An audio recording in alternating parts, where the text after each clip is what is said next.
sommes à présent à Erstein avec Myriam Delvecchio. Vous êtes la responsable de l'Etappenstall, qui est l'espace culturel de Erstein. Si on est chez vous aujourd'hui, c'est qu'on avait décidé que ça serait le bon plan à faire ce dimanche, découvrir Allô, j'écoute.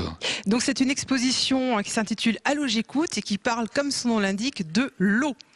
Alors l'eau, patrimoine naturel bien sûr, puisque Erstein jouxte un réseau hydrographique très dense, avec le Ried que tout le monde connaît, le Rhin qui n'est pas loin, mais aussi en fait on parle des métiers de l'eau, les métiers artisanaux, la batellerie, l'eau, ressources et énergie puisqu'il y a l'énergie hydraulique.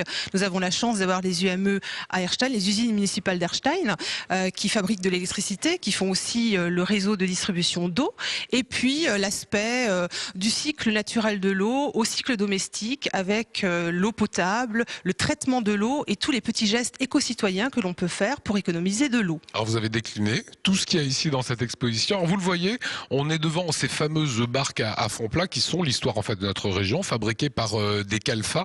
On les découvre en ce moment à l'antenne. Comment vous avez choisi de faire l'eau? Parce que ça fait partie de l'histoire d'Erstein et du Ried et de la cité. Tout à fait. Le métier de Calfa est un métier emblématique. D'ailleurs, on retrouve dans l'onomastique des rues, rue des Calfa, rue de l'Étoupe, ce sont des petits clins d'œil.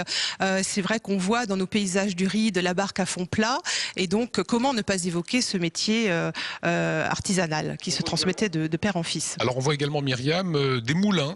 Il y avait des moulins qui utilisaient l'eau comme énergie. Oui, Erstein a eu des moulins au Moyen-Âge, environ 6, qui évidemment servaient pour les meuniers, mais aussi pour le travail des tanneurs, à fabriquer de l'huile, etc. Donc il y en avait sur tous les petits canaux d'Erstein. Erstein est complètement inscrit dans le développement durable? Alors Erstein, la ville d'Erstein est inscrite dans le développement durable, oui.